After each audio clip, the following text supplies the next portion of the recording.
Kak Ades, apa kabar? Assalamualaikum warahmatullahi wabarakatuh. Waalaikumsalam warahmatullahi wabarakatuh. Kak Halil, apa kabar? Baik, Alhamdulillah. Gimana, hujan nggak di situ Kak Ades? Hujan terus. Hujan terus ya. Terus tadi juga dengar berita, katanya ada musibah pesawat Sriwijaya Air yang hilang ya. Yang mungkin kita turut berduka cita untuk para keluarga korban yang belum ditemukan ini ya. Baik Kak Ades, ini tanpa berpanjang lebar lagi, kan topik kita malam ini menarik banget nih. Happy life, happy at work. Jadi kalau misalnya kita balik, kalau misalnya kita dalam hidup kita aja nggak bahagia, berarti dalam bekerja ini kita juga nggak bisa nggak bahagia ya. Nah, menurut Kak Ade sendiri, kenapa sih kok kita perlu bahagia dulu diri kita nih baru bisa bahagia dalam bekerja? Oke, happy life, happy work ya. Oke, Mm-mm. iya bener banget Kak Halid. Karena emang apapun gitu ya yang kita hadapi, semuanya kan awalnya dari diri kita sendiri gitu ya. Kebayang Mm-mm. bahwa dalam keseharian berapa jam sih kita kerja? Bisa 9 to 5 lah katakan ya. Itu bisa Ya kalau WFH mungkin 24 hour ya. itu bisa minimal sepertiga waktu hidup kita, bener nggak? Ya kan, sepertiga. Betul, betul. Mm. Kalau misalnya itu kita nggak bisa menikmati, nggak bisa nyaman gitu ya, wah gimana? Itu nanti bisa kemana-mana juga gitu loh dampaknya. Biar gimana bisa saling terkait. Jangan-jangan nanti Mm. yang diperbuat pengaruh juga ke keseharian dan sebaliknya. Ini Ya.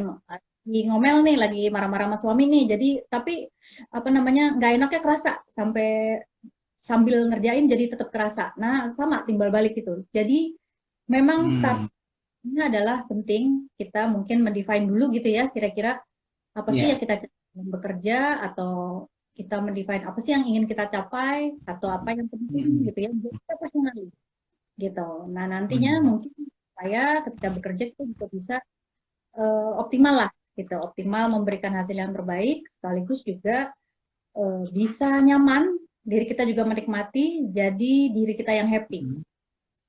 Oh, oke. Berarti kalau misalnya nih, ya kayak saya misalnya ya, katakanlah misalnya saya masih masih muda, emang masih muda sih sebetulnya ya. Misalnya saya sering tidur malam nih karena overthinking banget gitu kan, mikirin sesuatu yang nggak perlu. Misalnya, kira-kira pekerjaan saya tadi itu di appreciate nggak ya sama atasan saya? Kok Hmm. kira-kira atasan saya nggak suka sama saya gitu? Terus saya tidur malam dan segala macamnya, berarti kan itu saya nggak happy kan dari dalam diri saya. Itu ternyata pengaruh ya ke pekerjaan kita nantinya gitu sehari-hari. Sekarang kalau di case seperti itu pertanyaannya gini, ketika mikirin itu emosinya Hmm. lebih banyak, lebih ke sampai misalnya mungkin senewan sakit perut sampai aduh nggak bisa tidur gitu ya. Hmm. Iya, iya. Oke tidur malam sih, tapi masih antusias dan semangat buat besok ngadepin kerjaan. Jadi ada Oh, challenge, tantangan. Nah itu beda, ah, gitu oh beda. gitu. Hmm, hmm, Gitu. hmm. Tidur sama-sama stres, tapi mana yang namanya masih stres yang positif ya, yang membuat kita Hmm. produktif. Mana yang sampai titik tertentu itu jadi di-stres gitu loh. Jadi, aduh, itu menekan kita dan kita bisa jadi nggak produktif. Nah, Oh apa gitu. emosi Oke. Iya, iya. seperti itu Hmm. kira-kira? Nah, terus kalau tadi Kak Ades bilang ada perbedaan gitu ya, yang ternyata overthinkingnya itu paginya dia masih tetap produktif. Kira-kira kalau yang bisa yang berpengaruh membuat dia jadi tidak produktif itu biasanya yang seperti apa Kak Ades? Ya, misalnya kalau dari yang dicontohin tadi ke Halid ya, Mm-mm. malam overthinking, nggak bisa tidur terus mikirin besok gimana ya, bos bakalan keterima nggak nih ya kerjaan gue gitu ya. Iya, Dan iya, semakin overthinking biasanya semakin nggak bisa tidur ya, semakin betul. besok bangun udah lowbat gitu ya. Nah itu Iya. kayak fisik berpengaruh. Terus udah gitu, nah Oh. pertanyaan juga, eh, apakah sejauh mana ekspektasi kita gitu. Ketika kita ekspektasinya besar, tentu pressure-nya juga besar gitu. Misalnya nih, Oke. anak baru masuk gitu ya, fresh grad, tapi dia punya high expectation, tentu akan beda dengan dia yang misalnya pas masuk dia udah bilang, oke, ini perusahaan cukup bonafit, aku segini deh kira-kira ekspektasi aku gitu. Mungkin Mm-mm.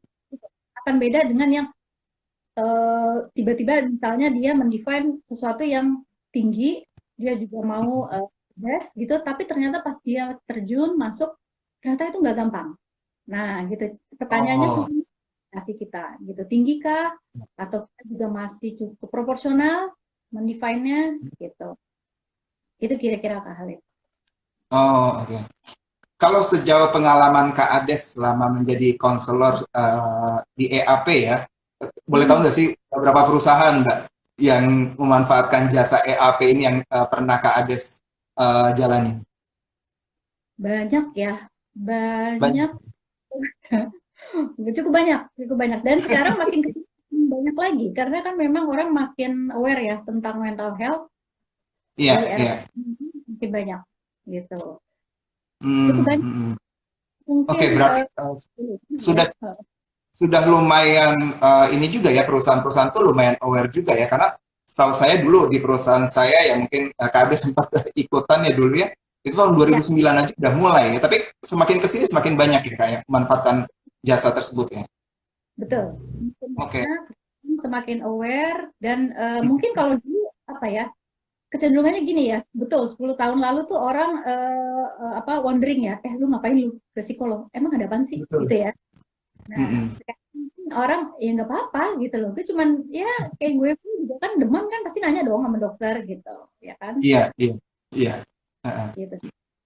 Boleh nggak diceritain Kades sepanjang pengalaman Kades sebagai konselor di EAP ini Hmm, rata-rata biasanya konflik permasalahan atau konflik apa aja sih yang terjadi di dalam dunia kerja ini? Oke, kalau sekarang mungkin ngurutnya gini ya. Kalau di sebenarnya variatif. Yang baru masuk Hmm. biasanya mungkin isunya adalah adaptasi ya, penyesuaian. Iya, Fresh grad baru masuk, terus penyesuaian dengan sekitar, itu penyesuaian sebenarnya bisa juga dengan apa namanya lingkungan kerjanya, atasan, peer gitu iya, ya, dan bisa iya. juga mungkin ngeblend gitu loh. Jadi ngeblend juga mungkin dia dari rumah juga udah bawa isu, udah ada masalah juga Hmm, gitu hmm, kan. Masing hmm, orang hmm, pasti hmm. orang ya kali ya. Iya. Mungkin backgroundnya dia masuk, oke dia fresh grad, tapi beban dia adalah dia pencari kerja utama, tulang punggung keluarga, beda lagi tuh bebannya. Iya, Cuma orang yang memang, buat dia doang gitu loh, buat dia doang cari duitnya beda gitu ya.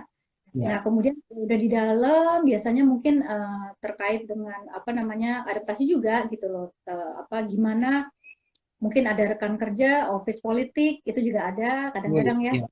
Betul. gitu. Dan kadang-kadang sebenarnya kalau yang masuk ke EAP nggak tidak murni terbatas pada yang work related, tapi banyak juga Kak Halid yang memang kemana-mana juga. Jadi mungkin isunya ke keluarga, family, marriage gitu. Hmm, Ya, ke situ. Kita juga service kita melayani ke sana. Jadi hmm, kadang juga memang ada itu kan tergantung tiap company ya, corporate-nya hmm. mereka service seperti apa yang mereka inginkan. Kadang-kadang Oh, juga anak karyawan bisa gitu.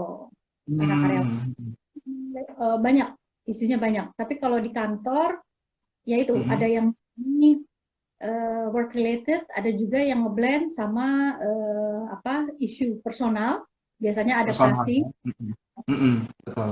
juga sama Oke. keluarga. Berarti memang sangat berhubungan ya diri kita sendiri ini dengan pekerjaan pada saat kita berada di kantor ya. Jadi nggak bisa dipisahkan ya diri pribadi kita dengan masalah-masalah yang ada di kantor. Jadi misalnya nih mungkin nggak sih ada orang yang begitu tiba di kantor dia bisa tuh ngelepasin permasalahan yang ada di rumahnya gitu. Jadi kayak seolah-olah kayak pakai topeng ya. Jadi misalnya kalau pulang ke rumah dipakai lagi topengnya, ke kantor dipasang lagi topengnya gitu. Mungkin nggak kayak gitu Kak Ades?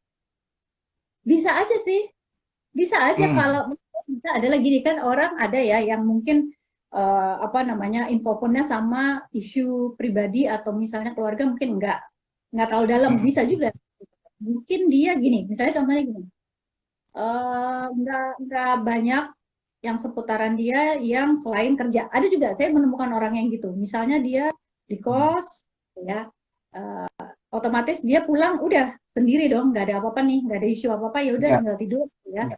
ada juga yang seperti itu bisa tapi memang kebanyakan ya tidak seperti itu ya. Terutama misalnya isunya adalah apalagi sekarang ibu bekerja gitu loh. Ibu bekerja di sini kan sekarang juga wah di samping saya anak lagi school from gitu ya. Wah itu Iya, udah iya, heboh sendiri, gitu, beda-beda gitu. Biasanya itu justru iya. tantangan makin nyampur Mas Halid nih, gitu. Makin harus bisa Hmm, gimana sih gitu, kira-kira. iya. Nah, ini menarik nih Kak Ades. Tadi kan sempat dibilang masalah adaptasi ya. Mau tidak Hmm. mau, tidak bisa kita pungkiri bahwa zaman sekarang ini di perusahaan-perusahaan berarti generasinya juga sudah mulai beda gitu kan.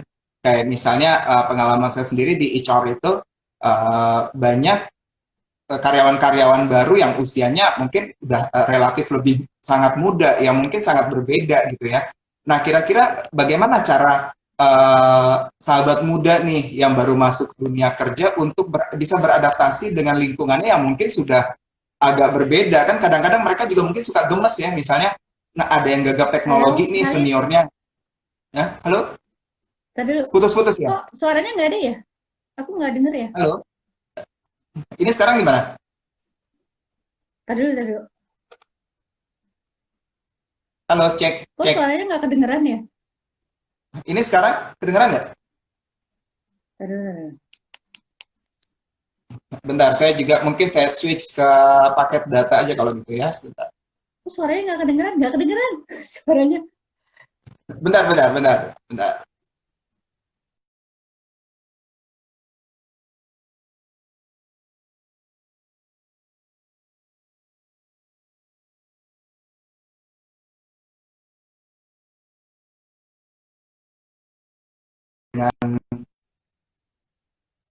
Mbak Ades Kak Ades halo Kak Ades Aku udah mulai nggak bisa kedengeran dengar suaranya Mas Halid. Apa aku keluar dulu ya? oh boleh. Saya invite lagi ya. Saya invite lagi, gimana? Iya nih, kok akunya ya yang nggak bisa dengar ya? Nggak bisa dengar Mas Halid sama sekali nih. Oh, Tadi dulu. oke. Apa saya re-invite lagi?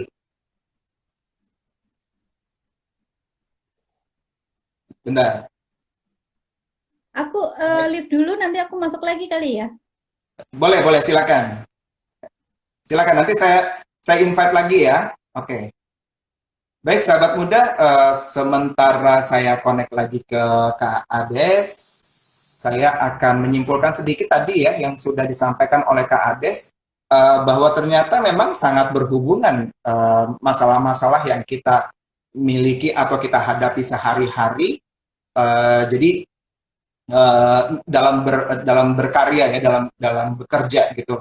Nah, apalagi kalau misalnya kita saat ini nih bekerja di rumah work from home gitu kan masalah-masalah pribadi yang terjadi terus kemudian masalah-masalah pekerjaan itu bisa ngeblend gitu seperti tadi pengalaman dari Kak Ade sendiri sebagai konselor EAP itu ternyata banyak banget masalah-masalahnya yang ngeblend dan kebanyakan juga mungkin masalah pekerjaan jadi terpengaruh dari masalah pribadi ini. Baik, saya coba koneksikan lagi dengan Kak Ades. Saya sudah invite. Oke, Kak Ades. Oke, sementara menunggu Kak Ades, terima kasih sudah bergabung An Khaira, Farid Sinaro, Naila 063110. Wah, ini Naila 061300 ini rutin ya mengikuti kegiatan kita. Terima kasih Naila. Didi Jayadi, terima kasih suaranya jelas keduanya, tapi memang sekarang kayaknya lagi terputus-putus. Ini Kak Mardiana Hayati Soleha. Halo Kak, koneksinya terputus. Iya betul, koneksinya lagi terputus, tapi saya lagi coba menghubungkan kembali dengan Kak Ades. Baik, topik kita malam ini sangat menarik, terutama buat sahabat muda yang memang mengalami kejadian ini di kantornya ya saat ini. Tadi kita lihat, tunggu sebentar. Tadi kita dengarkan penjelasan dari Kak Ades bahwa memang sangat berpengaruh apa yang kita rasakan dari dalam diri pada saat kita bekerja. Halo Kak Ades, sudah bisa nyambung lagi? Udah, sorry ya. Nggak tahu kenapa udah. Bisa. Alhamdulillah, saya juga akhirnya switch ke paket data supaya lebih normal lagi. Mudah-mudahan aman. Hmm. Baik, Kak Ades, lanjut lagi ya ke cerita kita tadi. Tadi kan Kak Ades sudah menjelaskan konflik-konflik itu tidak murni dari pekerjaan itu sendiri, tapi biasanya blended gitu kan. Nah, sekarang gimana nih sebagai generasi muda yang baru mulai bekerja, terus kemudian dia berhadapan dengan orang-orang yang relatif usianya mungkin di atas dia dan lebih senior. Dan kadang-kadang misalnya nih, ada seniornya yang nggak bisa, pengalaman saya ya, beberapa karyawan itu yang relatif usia lebih muda itu masuk ke ruangan saya ngadu, iya soalnya saya takut sama ini, saya mendingan resign dan segala macam gitu ya. Nah, kira-kira kiat apa yang Kak Ades bisa berikan kepada sahabat muda pada saat dia beradaptasi untuk dunia kerja yang baru nih? Dia akan bertemu dengan orang yang usianya relatif lebih tua dari dia gitu, Kak Ades. Oke, baik. Kalau dikaitkan dengan situasi yang sekarang, perkembangan terkini ya, pastinya kita Iya. kan kita apa-apa komunikasi lewat gadget gitu ya, lewat gadget. Nah, ini mungkin juga salah satu challenge juga buat teman-teman yang mungkin baru masuk dunia kerja. Jadi kalau misalnya mungkin Anda terbiasa juga nih dengan teman gitu ya, biasa yang nggak ada masalah gitu, Anda chatting dan lain sebagainya. Tapi please coba masuk ke dalam dunia kerja, dunia baru Anda juga dengan gambaran yang lebih utuh, artinya tidak dengan lewat channel yang itu aja gitu loh, channel yang gadget itu tadi gitu loh. Iya. Salah satu yang juga tantangan nih Mas Kak Halid, kalau misalnya dikaitkan dengan yang sekarang, ada klien saya yang memang pas masuk pas pandemi gitu, bisa kebayang ya. Iya. Kalau Betul, betul.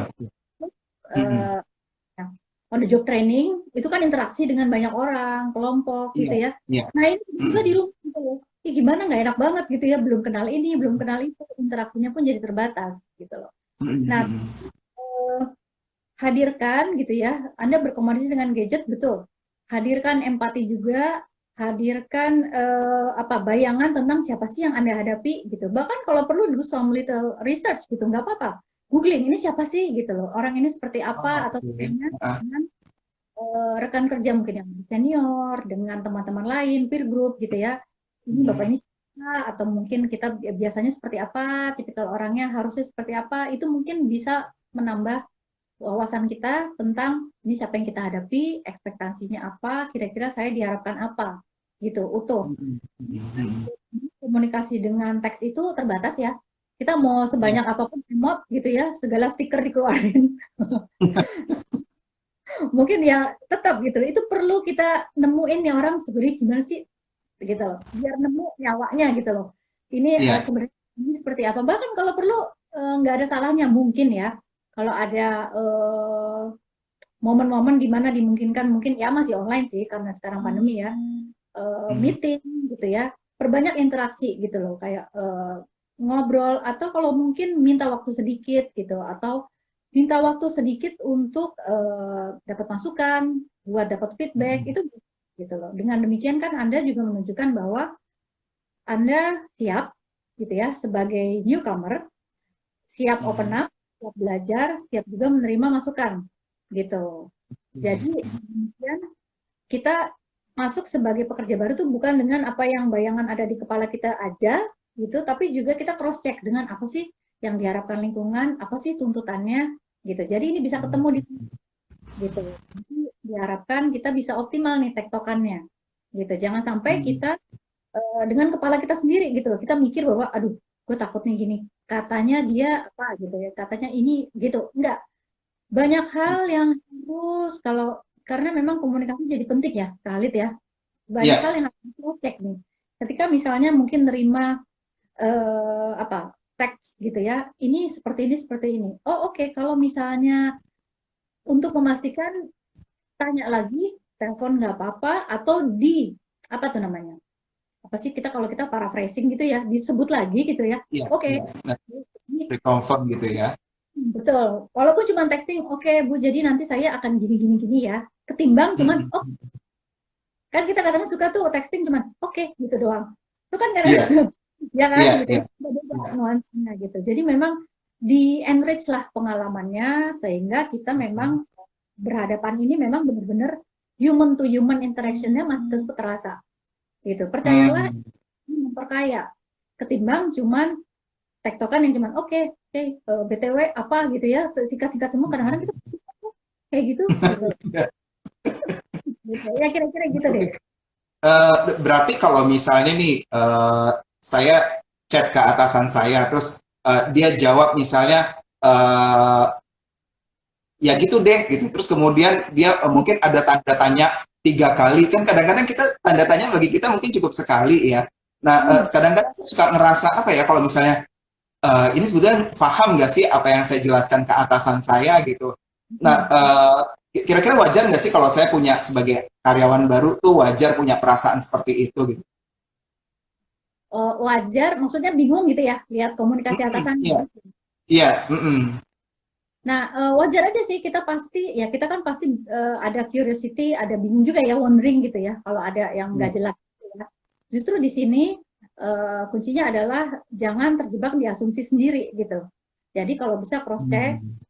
di info lagi gitu ya, bisa Hmm. mungkin yang mengenal beliau gitu. Atau mungkin kalau mungkin misalnya ngontak gitu ya, atau dengan teks dengan bahasa yang lebih baik gitu ya, Iya. tanyakan benar nggak Pak ini? Saya nangkapnya gini gitu. Benar nggak Pak ini? Bukan Pak. Oh. Oh, jadi maaf Pak, ini tadi seperti ini benar nggak ya Pak ya? Kira-kira saya cuma mesti Hmm. nggak salah gitu. Jangan lupa Oke. ucapan terima kasih, maaf gitu. Hmm. Gitu. Berarti dibutuhkan ketegasan dari dalam diri juga ya untuk melakukan hal tersebut ya Kak ya. Iya. Betul. Nah ini ada pertanyaan dari Kak Eri Vidianto ya. Kakak-kakak gimana menghadapi orang-orang yang memang sering buat kita nggak happy di kantor? Nah, Hmm. Hmm. mungkin ini kalau Kak Eri-nya happy terus gitu ya. Ternyata teman-temannya sering membuat nggak happy di kantor. Gimana tuh Kak Ades? Jadi yang bikin nggak happy temennya apa diri sendiri? Nah,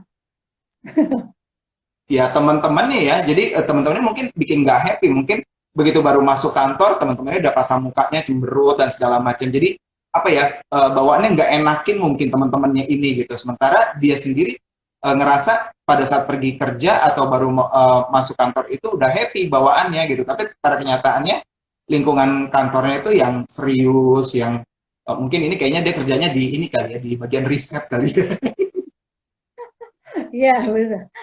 Nah, sebenarnya sih kalau misalnya tadi Kak Eri bilang apa dianya sendiri udah happy gitu ya. Sebenarnya itu modal kalau menurut saya Oke. ya, modal. Mm-mm. Jadi as long as ini modal kita nih, kita datang happy, itu sebenarnya kita akan lebih tahan gitu ya ketika menghadapi lingkungan yang ups and down seperti apa tuh lebih lebih oke gitu, lebih tahan. Mm-mm. Jadi misalnya pun katakan orang muka masem atau orang jutek gitu ya, Iya. kan itu di luar ya. Pertanyaannya, apakah kita mengolah itu gitu loh? Apakah kita mempersepsi itu terus kita mikirin gitu. Nah, itu balik lagi ke kitanya sendiri. Hmm. Oke, kamu lihat Oke. mukanya jutek. Terus dipikirin nggak? Terus masuk ke perasaan atau terus diingat-ingat terus nggak? Atau Mm-mm. kamu punya pilihan untuk oh, kok mukanya semangat ya? Ah, gue lihat sebelah sana ah, yang lebih segeran gitu. Misalnya. Itu Iya, satu iya. pilihan gitu ya. Satu pilihan. Ketika kita modalnya sudah happy dan mungkin kita juga cukup mudah untuk men-switch, sebenarnya sih itu orang biasanya lebih tahan untuk menghadapi lingkungan yang apa namanya nggak nyenengin gitu karena pada Hmm. nggak terlalu mikirin gitu nggak terlalu mikirin gitu. Oke. Biasanya yang lebih cepat terbawa itu justru mereka yang mungkin apa ya mungkin emosinya nggak stabil atau moodnya tahu-tahu datang udah down Oh, gitu ya. iya, Mereka iya. Baper gitu kali ya, Kak ya? Baper itu termasuk gitu ya? datang-datang udah sensi itu ya. Ah, ah, Datang ah. Iya, dengan pikiran gini, ada yang ngeliatin gue nggak ya? Aduh ini gue diomongin nggak ya? Terus gue, itu kan senewan sendiri ya, gitu. iya, Beda iya, dengan benar. Benar. gue datang, Oh, gitu, gitu. Beda, hmm. tenang, gitu. Oke, oke. Nah, ini related pertanyaannya tadi yang disampaikan oleh Eri Vidianto. Ada pertanyaan dari S. Fahmiati. Kak, bagaimana caranya membangun mental kuat menghadapi gosip dan stigma orang-orang kantor? Nah, ini nih yang paling sering banget gitu. Kadang-kadang kita baru masuk kantor sendiri, ini orang ngomongin gue nggak sih? Ini orang ini gue nggak sih gitu kan? Gimana tuh Kak caranya? Oke, ya itu kalau untuk menghadapi seperti itu, gini pertanyaannya, eh, ya kalau itu sesuatu yang mungkin bikin kita stres atau tertekan gitu ya, stres itu Mm-mm. tuh sebenarnya intinya kuncinya adalah persepsi ya, persepsi kita. Oke. Bagaimana sih kita Mm. mempersepsi itu penting nggak gitu? Oke, ada orang ngomongin kita, ada orang menteror kita. Oke, bisa nggak misalnya kita hindari gitu, bisa nggak Mm. gitu? Tahu kita mengubah gitu, mengubah. Bisa mungkin nggak misalnya kita eh, ketika terlibat atau bertemu dengan orang-orang yang seperti itu, bisa ada pilihan nggak kita misalnya untuk switch ke teman yang lain atau misalnya pun tidak, ketika itu kan kita berpikir bahwa oke, eksternal udah seperti ini nih, faktor luar Oke. udah seperti ini. Mungkin kita nggak bisa menghindari. Memang mungkin kita ditugaskan buat bareng sama si ini yang ternyata mungkin mulutnya tajam gitu ya, misalnya. Iya. Ya sudah, berarti eksternal nggak bisa dirubah, sekarang internalnya nih. Internalnya adalah kuncinya adalah adaptasi dan acceptance. Gitu. Hmm. Kalau yang tadi yang eksternalnya kuncinya adalah avoid kalau bisa, tapi kan kadang-kadang pekerjaan nggak bisa ya, avoid Betul, sama betul. Hmm. kita ubah misalnya, oke deh aku nggak usah lewat situ deh, kalau ke lewat situ mungkin ketemu atau lewat lihat muka asemnya gitu ya, aku lewat sana aja gitu ya, itu kan kita Mm-mm. mengubah lingkungannya. Tapi ketika itu Mm. nggak bisa, kita apa daya ditempatkan dengan orang-orang mungkin, sudah kita beradaptasi, kita beradaptasi, Mm. mencoba menerima juga adaptasi dan gitu ya. Saya bekerja dengan orang seperti ini, apa yang bisa saya lakukan? Jadi fokusnya adalah beralih dari apa yang tidak bisa saya lakukan ke apa sih sebenarnya mungkin peluangnya atau Oke. apa namanya solusinya. Saya bisa menggali apa nih? Apa yang masih bisa saya lakukan dalam situasi seperti ini? Gitu Ya. kira-kira. Oke. Ya, ya berarti sebetulnya gini juga ya Kak ya. Jadi kan di dalam perusahaan itu nggak semuanya lah mungkin orang yang berperilaku negatif ya. Mungkin kita bisa memegang teman-teman atau rekan kerja yang dia punya pemikiran yang positif juga kan kita bisa lihat ya ketika kita baru masuk mana sih yang kira-kira toksik, mana yang kira-kira dia bisa diajak untuk berdiskusi, bergaul dan segala macamnya. Cuman kadang-kadang susah ya Kak ya di dalam diri itu kadang-kadang ya tapi nggak bisa Kak, ini semua ternyata yang suka mempengaruhi ini teman-temannya banyak gitu. Saya tuh sampai Hmm. sampai ke bawah di dalam tidur saya sehingga pekerjaan saya jadi terganggu dan segala macamnya gitu. Nah, Nah, kalau udah mulai kayak gitu Kak, misalnya udah mulai ada perasaan-perasaan negatif, terus kemudian udah mulai malas bekerja, itu bisa dikatakan sebagai stres kerja juga nggak sih Kak seperti itu? kalau sampai itu mengganggu, ya Mm-mm. daripada mungkin kita nggak bisa perform seperti kita optimal seperti biasa, ya kita sudah, Mm-mm. ya memang pada sehari-harinya pun kita sebenarnya stres ya. Itu tadi yang saya bilang bahwa Betul. stres pasti oke, dia dinamakan apa, eustress ya. Ketika itu Mm. mungkin dan kita masih bisa bersemangat. Oke, aku stres tapi Mm. itu karena persepsinya adalah aku masih bisa nih handle gitu. Jadi itu jadi challenge. Jadi saya Oke. semangat. Ketika itu dikasih, itu terlihat bagi saya itu tantangan. Nah, tapi Mm. ketika titik mungkin kita udah ngerasa omongan orang mempengaruhi, masukan dari bos kok tajam banget ya. Kayaknya jadinya aku jadi kepikiran ya, gitu. Nah, itu memang itu kita udah mulai terpengaruh ya. Dalam arti bisa juga kinerja kita jadi ritmenya, mungkin hasilnya, mungkin pas proses kerjanya jadi nggak konsen, bisa jadi gitu. Mm. Oke. Oke, gitu ya, Fahmiyati ya. Jadi yang jelas kita harus bisa menerima dulu situasi seperti itu, terus kemudian kita bisa membuka diri terhadap masalah-masalah yang memang ada di kantor tersebut. Ya susah sih memang untuk menjadi orang yang bisa easy going ya, tapi itu memang perlu dilatih gitu karena dimanapun kita bekerja pasti akan menemui hal-hal seperti itu ya, Kak Ades ya. Dan Ya, boleh cerita nggak, Kak Ades, kalau misalnya trennya nih pada saat Kak Ades sebagai konselor di Employee Assistance Program ini, sebetulnya lebih banyak mana kasus-kasus yang masalah hubungan eh, interaksi dengan teman kerja zaman dulu-dulunya Kak Ades pertama kali jadi konselor, sama yang sekarang-sekarang nih, kesannya udah lama banget, udah tua banget ya Kak Ades. Nggak tahu amat kan. Kita masih 17 tahun ya Kak ya. Tos. Lama bener. Lebih banyak antara apa tadi? Lebih banyak mana? Masalah interaksi sosial di lingkungan kantor. Waktu pertama kali Kak Ades menangani kasus-kasus ini, misalnya di sekitar tahun taruhlah 2010-an atau 2011-an, sama sekarang ini Kak Ades. Kalau aku sebenarnya kan statistik benernya nggak ada ini ya. Tapi Mm-mm. berdasar apa namanya kira-kira ya, yang aku itu sebenarnya lebih banyak itu memilih murni kerjaan aja. Hmm. Jadi justru lebih banyak yang di situ interaksi pergaulan sehari-hari, seperti adaptasi, atau mungkin dengan pasangan, keluhannya kayak gitu. Atau mungkin kayak gini Oh, nih, tahu-tahu misalnya mungkin dia pacaran sama teman sekantor, atau mungkin tiba-tiba oh ada iya, iya. gitu. Nah, bisa seperti itu, office affair gitu. Bisa Oh iya, kemana-mana. iya. Itu isu Iya. yang mungkin lebih banyak orang sakit perut ya, ketimbang mungkin senewan gitu ya, ketimbang orang kerjaan dari bosnya doang gitu. Justru kadang-kadang kalau misalnya fokus hanya tuntutan tugas gitu loh, itu relatif Hmm. sih masih bisa terhandle ya, kecuali Hmm. kehalnya ada extraordinary challenge kayak misalnya gini, penempatan baru atau Oke. Hmm. ke daerah yang remote, adaptasinya gitu ya. Atau mungkin kayak gini nih, Oh.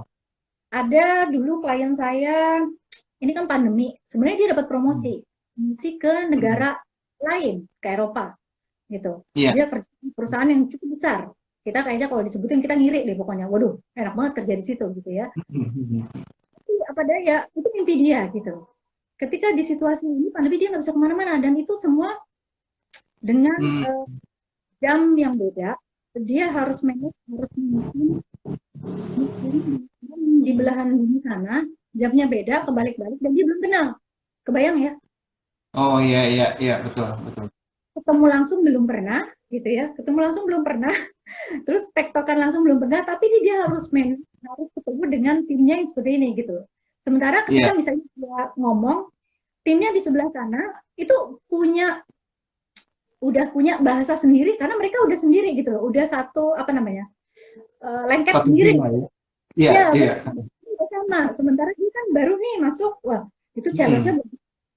kok gini ya gitu. Wah sangat sangat challenging buat dia gitu. Itu Hmm. jadi benar-benar jadi pressure. Nah itu baru salah satu contoh yang kayaknya wah kerjaan tuh jadi berat ya buat aku gitu loh. Ada Hmm. perubahan-perubahan.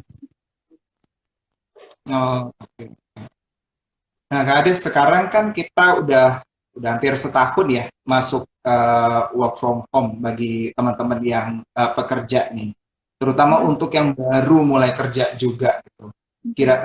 Tiba-tiba begitu masuk masa pandemi ini, semua cara bekerja berbeda. Mungkin perusahaan juga sedang mencari bentuk ya, cara bekerjanya seperti apa. Kadang-kadang pemantauan sistem absensinya juga bawaannya kepada karyawan tuh paranoid aja gitu ya. Ini kerja nggak ya di rumah gitu kan. Nah, bahkan kadang ada yang kerjanya itu sampai melebihi 8 jam kerja gitu. Sekarang kan kalau misalnya lagi chat sama teman jam setengah 10 malam, bentar ya, gue baru mau meeting gitu. Nah, sebetulnya nah ini ada pengaruh juga nggak ke kondisi psikis kita sebagai karyawan supaya kita itu bisa menjadi mengganggu kita untuk bisa lebih happy lagi dengan jam kerja yang melebihi tadi. Mudah-mudahan di sini ada owner perusahaan juga yang nonton ya, jadi biar mereka bisa tahu juga. Kan 3 ribuan. Oke, ya ya kayaknya kalau WFH masa pandemi ini memang jadi kacau ya, jadi apa masih chaos gitu, terutama di awal-awal ya.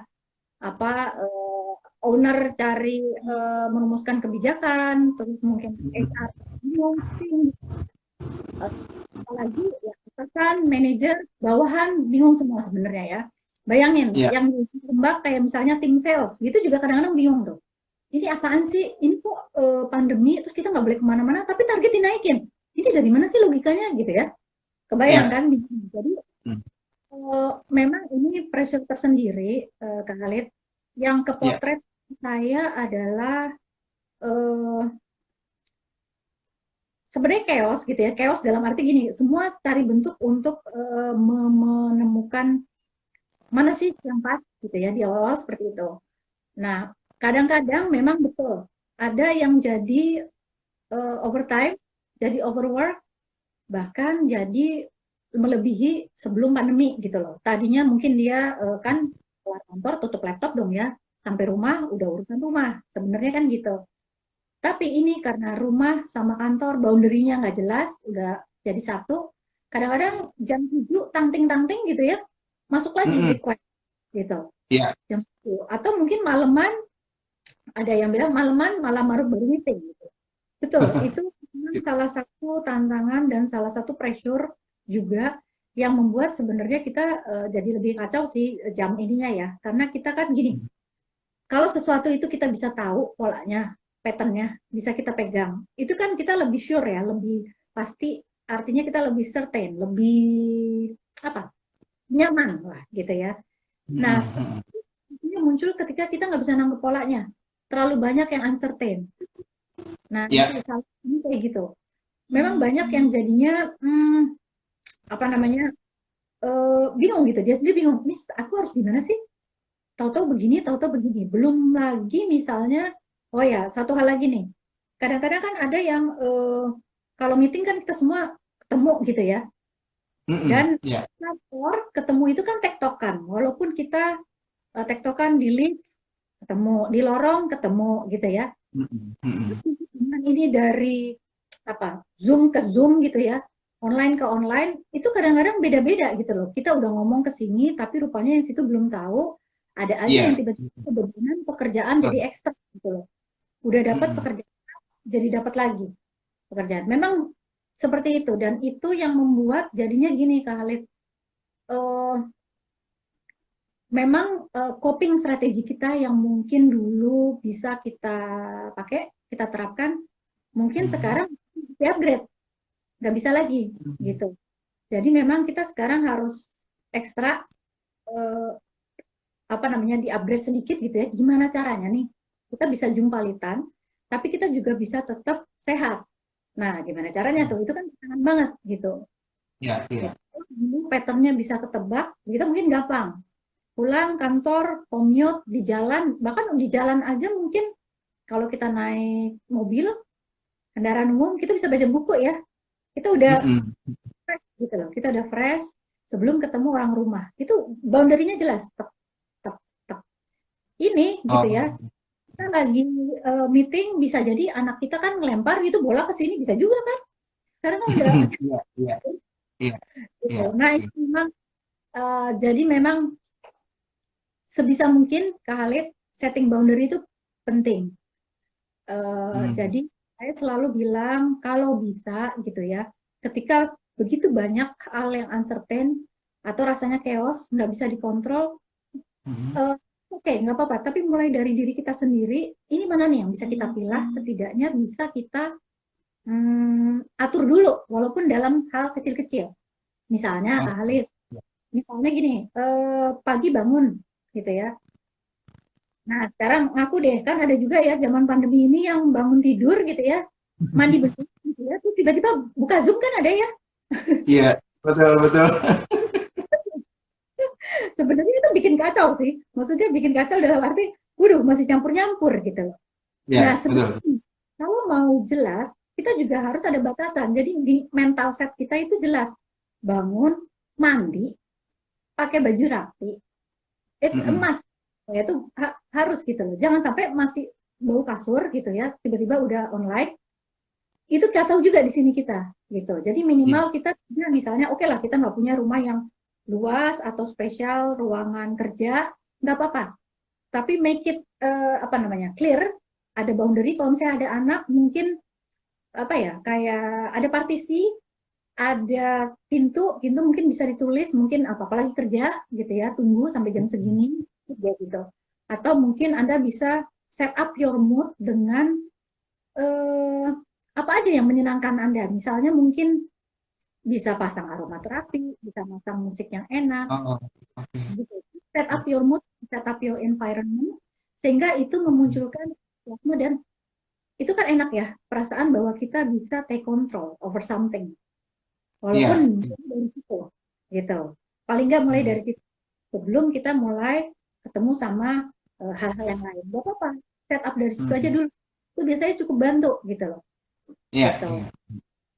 Oke, berarti memang pola kehidupan kita itu juga harus disamakan dengan pada saat kita work from office itu tadi ya. Jadi misalnya kita sudah terbiasa bangun pagi jam 4 misalnya kalau kita bekerja harus pergi kantor. Ya kita upayakan untuk kebiasaan-kebiasaan itu tetap dijalankan gitu ya. Jam 4 misalnya kita bangun mungkin bagi yang muslim sholat dan segala macamnya, terus udah bersiap-siap mandi dan udah rapi gitu. Bahkan mungkin kalau kebiasaannya udah sampai kantor sekitar jam 7 atau setengah 8 ngopi-ngopi dulu, ya udah ngopi-ngopi juga gitu ya. Dan memang Ya. pengaruh ya, kalau misalnya pagi itu kita masih ngantuk, belum mandi, terus tiba-tiba kita harus meeting pagi, udah pakaian rapi gitu. Moodnya itu yang beda banget gitu. Nah jadi Iya. ini berkaitan dengan pertanyaannya Esmahniati yang barusan ya, pas pandemi ini nggak bisa perform seperti biasanya, itu wajar nggak sih Bu?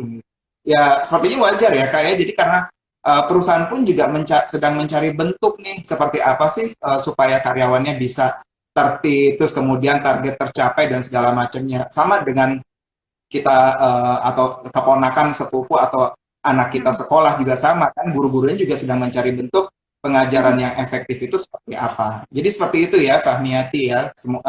Mudah-mudahan terjawab. Ini dari Kak Fajriati. Kita nggak bisa mengubah apa yang ada di luar diri kita. Tapi kita bisa memilih respon kita dengan beradaptasi dan mengubah persepsinya. Noted. Terima kasih Kak Ades. Terus kemudian wah, ini Esfamiati masih melanjutkan yang tadi. Apa yang harus dilakukan untuk bisa mengkomunikasikan ke atasan mengenai mental health saat pandemi ini? Mengingat nggak banyak employer yang aware, bahkan masih ngasih stigma tentang mental health. Nah, Hmm. Hmm. ini Hmm. berat nih bahasanya, bahasanya Fahmiati ya. Jadi Iya. mungkin gini, ketika kita merasa cemas di dalam diri kita sendiri, terus bagaimana cara kita komunikasi dengan atasan kita gitu? Karena mungkin atasan kita juga mikirnya, ya lo kalau misalnya bermasalah, nggak usah ngomong-ngomong ke gue, kasarnya seperti itu gitu Kak. Gimana Hmm. caranya supaya bisa tetap smooth dan kita juga bisa bekerja dengan baik? Hmm. Hmm. Oke. Punten Kak Eri. Kak Halid tadi apa Kak Halid? Aku agak ini tadi Hmm. sinyalnya, tanyanya apa? Oke, apa yang harus dilakukan untuk bisa mengkomunikasikan ke atasan mengenai mental health saat Hmm. pandemi ini, mengingat nggak banyak employer yang aware bahwa masih ngasih stigma tentang mental, bahkan mengasih stigma tentang mental health. Oke, baik. Sebenarnya eh, berarti harus mulai dari apa namanya? Ya karena itu basic ya sebenarnya ya Kak Halid ya. Mungkin Hmm, awareness perlu ditarik ke oke, kalau dilihat dari situasi pandemi seperti ini orang kan memang apa yang dilihat? Semua ketakutan sakit kena penyakit fisik COVID hmm, gitu. ya, Nah, kita nggak tahu bahwa dalam kondisi pandemi ini pressure kita tinggi juga loh. Tiba-tiba kita WFH, ya, tiba-tiba kita apa ya? Begitu banyak hal, dalam begitu banyak hal kita jadi over concern misalnya gitu ya. Tadinya kan kita kalau misalnya mau ke depan aja, kita nggak mikir kan, nggak mikirin apa-apa. ya, Sekarang cuma mau ke minimarket kita mikir masker gue mana ya, gitu ya.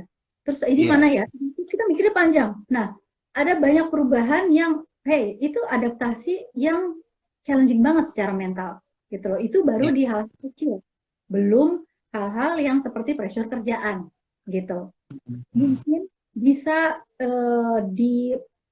disampaikan nih ke bosnya bahwa sebenarnya ya manusia itu holistik ya, manusia itu kan sepaket adalah fisik, mental, jadi sangat saling menguatkan. Ingat nggak, kalau misalnya kita bahas COVID, pasti kita bahas imun, kita selalu bahas nggak ya, boleh stres, biar imun kita ya, tetap baik, gitu ya. Selalu kayak betul, gitu. betul.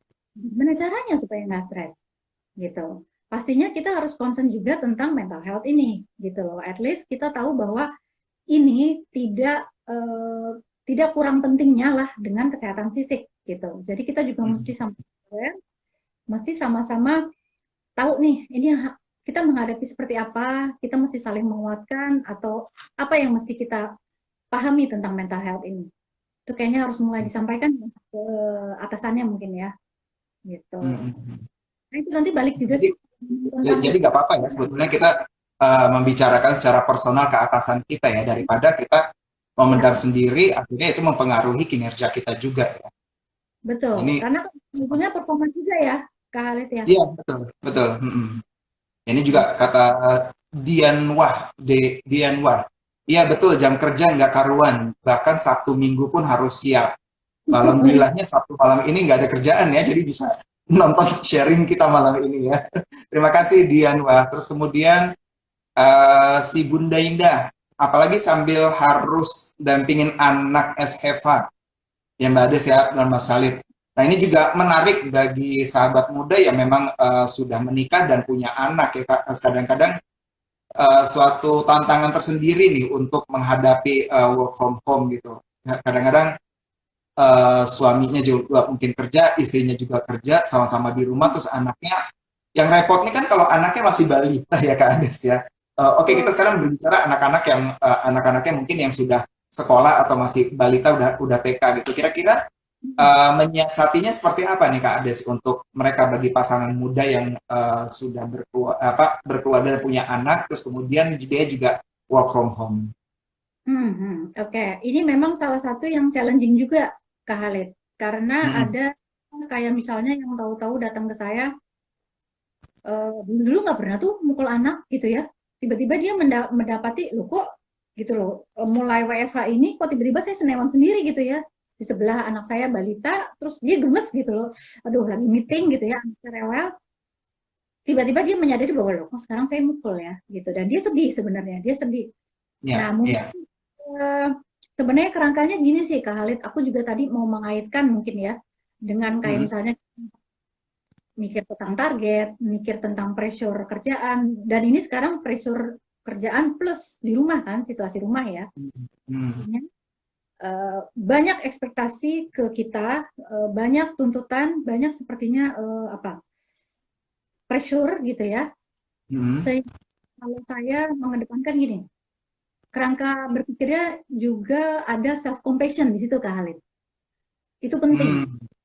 Kenapa sih penting dihadirkan? Karena gini, self compassion itu kayak apa ya? Kita mengasihi diri sendiri gitu ya. Kita nerima dan kita ingat bahwa oke, ini bukan waktu yang mudah buat siapapun, pandemi ini gitu ya.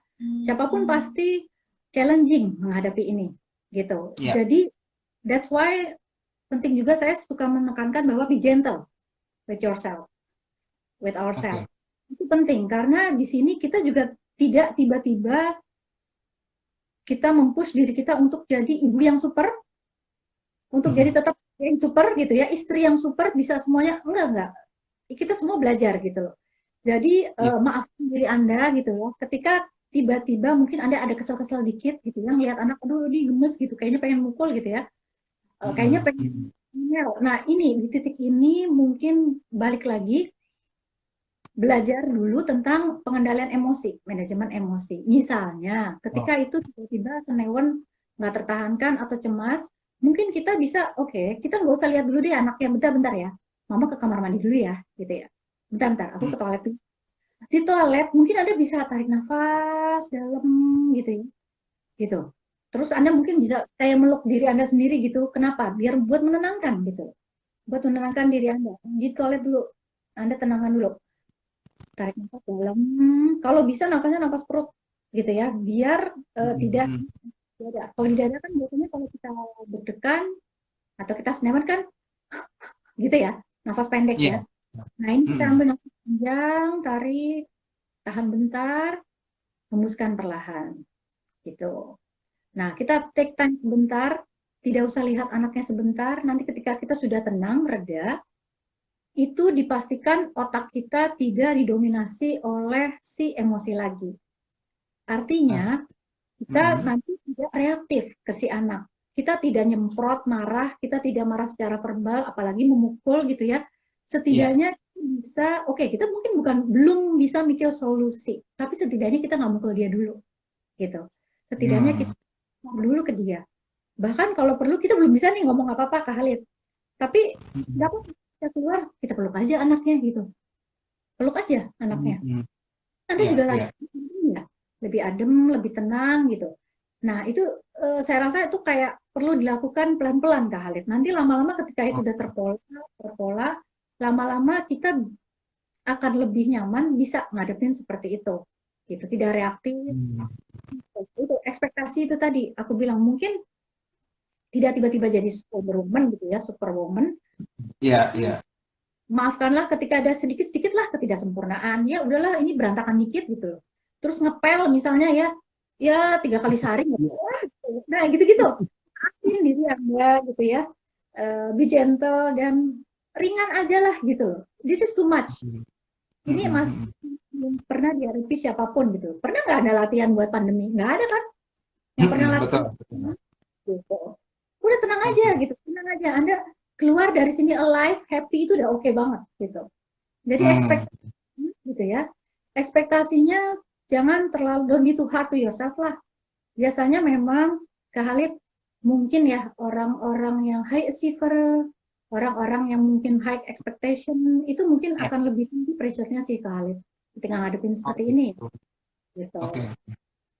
Oke, berarti sebetulnya komitmen dengan pasangan juga perlu dibicarakan juga ya, gimana pembagian tugasnya pada saat mulai work from home dan anak-anak school from home. Kalau kalau di sini Kak Eri Vidianto bilang saya mengurung diri, anak-anak teriak-teriak di luar, simple banget ya, langsung ngurung diri sementara ibunya yang di luar yang panik gitu kan. Oke, berarti memang untuk work from home ini perlu seni tersendiri ya Kak, seperti tadi yang Kak Ade sampaikan. Tidak ada apa trainingnya, tapi tiba-tiba kita langsung dicemplungkan gitu kan. Mungkin ya sudah saatnya juga ya kita sudah mulai bisa beradaptasi dengan situasi pandemi saat ini ya. Kalau di Betul. awal-awal, karena ini udah hampir setahun, kalau di awal-awal kita melihat masih oke lah, kita masih bingung untuk mencari bentuknya seperti apa untuk work from home tersebut. Tapi lama kelamaan kita sudah mulai bisa beradaptasi, kita melihat mana yang masih kurang untuk kita lakukan bersama pasangan, mana yang perlu kita improve lagi gitu ya dari hal-hal yang sudah kurang tersebut gitu. Ya terima kasih sudah bergabung Intan Hasan, Atika Sari, kemudian Diana Khozani ini juga dia nanya gimana tuh Kak ada caranya jumpalitan pada saat bekerja itu ya di tadi itu. Terus kemudian terima kasih juga nih Sita, Nini Wesa Songko, Ira Sumarsono, Wati Mega, Novita, wah banyak juga ya. Terima kasih sahabat muda yang sudah bergabung pada malam hari ini. Nah Kak Ades mungkin terakhir pertanyaan saya, punya tips nggak sedikit tentang bagaimana cara kita menghadapi work from home ini tadi yang masih berjalan, apalagi sekarang kan keputusannya PSBB akan diperpanjang ya, 75% untuk work from home-nya. Nah, ada nggak tips singkat bagaimana cara kita untuk berhadapan dengan situasi work from home ini tadi gitu? Mungkin masih ada yang gimana ya, karena udah setahun gini masih belum menemukan polanya, guys. Oke, benar-benar. Ya, kalau saya suka bikin analoginya gini, Khalid. Apa namanya? Kita kalau kita berlayar ya, kita kan nggak pernah tahu ya ombak tingginya segimana. Hari ini mungkin 3 meter, besok 15 meter gitu ya. Iya. Nah, udah deh, kita nggak usah fokus ke situ. Kita fokus ke modal kita nih, gitu ya. Oh, Modal kita oke. adalah skill berlayarnya sama Mhm. kapalnya, gitu ya. Itu Hmm. analoginya. Jadi kita tahu dulu nih diri kita seperti apa. Nah, mungkin tips yang agak apa namanya lebih praktikal ya, Kak Halid ya. Kalau Mhm. kita ngomong ini kan mungkin pressure pasti ada, stres pasti Iya. ada. Kita perlu ingat bahwa ketika kita dalam kondisi under pressure itu hormon kortisol, adrenalin yang dominan. Nah, hormon-hormon itulah yang bikin kita jadi senewen, ada yang mungkin insomnia, jadi GERD yang pencernaannya sensitif gitu ya dan Ya, lain-lain. betul. Mm-mm. Nah, tapi gini, kalau saya lebih suka, kita arahin fokus kita pada so what, kita apa yang masih bisa kita lakukan, gitu ya. Mm-mm. Bahwa Iya. itu kortisol muncul. Nah, kabar baiknya adalah kita bisa loh melakukan sesuatu untuk menghack atau mengimbangi lah gitu, supaya kita tetap balance. Nah, boleh Mm. kita under pressure, kita mungkin kortisolnya muncul, adrenalinnya kita senewan dulu, tapi lakukan juga aktivitas-aktivitas yang bisa memunculkan happy hormone, Kak Halid. Jadi happiness chemical gitu. Misalnya kayak dopamin mungkin itu bisa muncul ketika kita itu kan reward chemical ya. Itu bisa muncul ketika kita memberi sesuatu reward pada diri kita. Misalnya Kak Halid besok ngelarin presentasi penting. Selesai Iya. presentasi atau ketemu klien penting, Kak Halid ngasih reward ke diri sendiri. Simple thing, misalnya mungkin Hmm. putih makanan yang aku suka gitu. Nah itu kan nyenengin gitu. Iya, iya, betul, betul. Aku denger lagu deh, misalnya gitu ya. Cuman denger lagu 5 menit atau abis itu stretching atau apa yang aku suka gitu. Simple thing Hmm. tapi senang gitu. Nah dengan sendirinya kita ada feel good dan itu juga kerangkanya sama nih Kak Khalid, self care, self compassion gitu ya. Iya, iya, betul. Nah kemudian kayak oksitoksin, oksitoksin itu apa? Kita kayak yang tadi aku bilang, meluk anak, meluk pasangan, orang tua, kita pegangan tangan, Hmm. atau bahkan ya, banyak nih klien saya juga anak kos nih, gitu ya, yang kerja, Iya, iya. kadang-kadang mungkin ya telepon orang tua, atau mungkin yang punya kucing, peliharaannya kucing, itu peluk-peluk kucing pun oksitoksinnya muncul, karena Oh. hormonnya bekerja, gitu loh. Nah, kayak gitu, carilah yang mungkin dilakukan. Atau endorfin, Hmm. endorfin itu muncul misalnya, ini saya tutup laptop, 10 menit aku nonton stand up comedy yang aku bikin Hmm. gitu ya, aku ketawa sampai aku ya pokoknya ngakak lah, lupa tadi presentasi yang nyebelin gitu. Iya, iya. Nah, bisa gitu, bisa nonton sitkom kesukaan atau bisa juga mungkin ada yang suka minum hot dark coklat, tapi minumnya jangan Iya. buru-buru ya. Jadi minumnya sambil jalan, sambil dinikmati gitu, diseruput pelan-pelan gitu. Nah, gitu. Jadi lakukan itu kalau bisa dengan mindful gitu, dengan dinikmati. Jadi itu Iya. nanti kita nonton komedi itu endorfinnya keluar, painkiller, dia kan painkiller. Jadi kita Iya. mereda si kortisol sama adrenalinnya. Nah yang terakhir itu kali serotonin, serotonin itu muncul banyak memang pada saat kita olahraga. Kita ketemu matahari, keluar, mungkin jalan pagi dan ketemu hijau-hijau ya. Nah itu Iya. akan mood kita bagus. Makanya serotonin itu kan dibilang dia mood stabilizer. Gitu. Iya, betul. Itu berguna tuh supaya itu tuh tadi. Mungkin ada orang yang aku kok bete ya ketemu orang ini bete. Kok masuk kantor ini ketemu meeting bete. Olahraga deh. Gitu. Coba deh diimbangi. Kalau ketika itu sudah dilakukan itu bisa membuat kita lebih stabil, lebih nyaman dan nggak cepet naik turun gitu loh moodnya. Iya, Gitu. iya. Itu kan itu kita kurang lebih. Berarti penting sekali ya kita itu juga untuk bisa membuat diri kita bahagia dulu ya sebelum kita mulai bekerja. Karena kadang-kadang stres itu bisa muncul kadang kita itu tidak memikirkan diri sendiri gitu, fokusnya ke pekerjaan aja. Sementara banyak hal yang bisa kita lakukan untuk bisa membuat diri kita bahagia terlebih dahulu ya. Betul. Baik, terima kasih banyak Kak Ades atas waktunya. Ini juga Es Fahmiati bilang Kak tolong di save ya.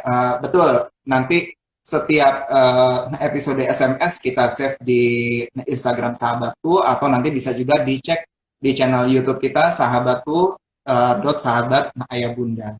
Terima kasih banyak Kak Ades atas waktunya malam hari ini. Silakan dilanjut untuk bermalam minggu bersama keluarganya. Terima kasih banyak ya Kak Ades ya sudah memberikan akses berharga dan juga terima kasih banyak terhadap sahabat muda dan juga rekan-rekan baik ini kayaknya fansnya Kak Ades sudah banyak di sini ya yang sudah mengikuti channel Instagram Live pada malam hari ini. Kita akan jumpa lagi di minggu depan dalam topik yang berbeda yang tentunya lebih menarik dari sekarang ini. Terima kasih. Assalamualaikum warahmatullahi wabarakatuh. Waalaikumsalam warahmatullahi wabarakatuh. Terima kasih Kak. Makasih Kak Ades, sama-sama.